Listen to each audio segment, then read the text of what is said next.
fix its intellectual eye.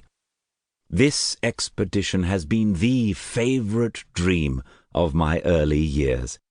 I have read with ardour the accounts of the various voyages which have been made in the prospect of arriving at the North Pacific Ocean through the seas which surround the pole. You may remember that a history of all the voyages made for purposes of discovery composed the whole of our good Uncle Thomas's library. My education was neglected, yet I was passionately fond of reading. These volumes were my study day and night, and my familiarity with them increased that regret which I had felt as a child on learning that my father's dying injunction had forbidden my uncle to allow me to embark in a seafaring life. These visions faded when I perused for the first time those poets whose effusions entranced my soul and lifted it to heaven. I also became a poet, and for 1 year lived in a paradise of my own creation. I imagined that I also might obtain a niche in the temple where the names of Homer and Shakespeare are consecrated. You are well acquainted with my failure, and how heavily I bore the disappointment.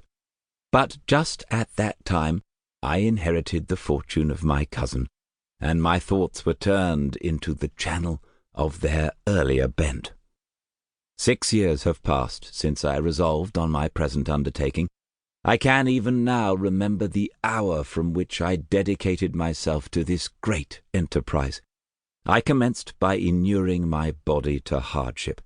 I accompanied the whale fishers on several expeditions to the North Sea. I voluntarily endured cold, famine, thirst, and want of sleep.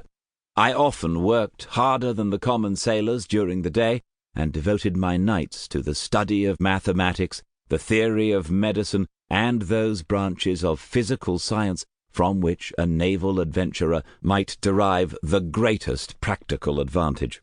Twice I actually hired myself as an undermate in a Greenland whaler, and acquitted myself to admiration. I must own I felt a little proud when my captain offered me the second dignity in the vessel, and entreated me to remain with the greatest earnestness, so valuable did he consider my services. And now, dear Margaret, do I not deserve to accomplish some great purpose? My life might have been passed in ease and luxury, but I preferred glory to every enticement that wealth placed in my path. Oh, that some encouraging voice would answer in the affirmative! My courage and my resolution is firm, but my hopes fluctuate, and my spirits are often depressed. I am about to proceed on a long and difficult voyage, the emergencies of which will demand all my fortitude. I am required not only to raise the spirits of others, but sometimes to sustain my own when theirs are failing. This is the most favourable period for travelling in Russia. They fly quickly over the snow in their sledges. The motion is pleasant and, in my opinion, far more agreeable than that of an English stagecoach. The cold is not excessive if you're wrapped in furs, a dress which I have already adopted, for there is a great difference between walking the deck and remaining seated motionless for hours, when no exercise prevents the blood from actually freezing in your veins. I have no ambition to lose my life on the post road between St. Petersburg and Archangel. I shall depart for the latter town in a fortnight or 3 weeks, and my intention is to hire a ship there, which can easily be done by paying the insurance for the owner, and to engage as many sailors as I think necessary among those who are accustomed to the whale fishing. I do not intend to sail until the month of June, and when shall I return? Ah, dear sister, how can I answer this question? If I succeed, many, many months, perhaps years, will pass before you and I may meet. If I fail, you will see me again soon, or never.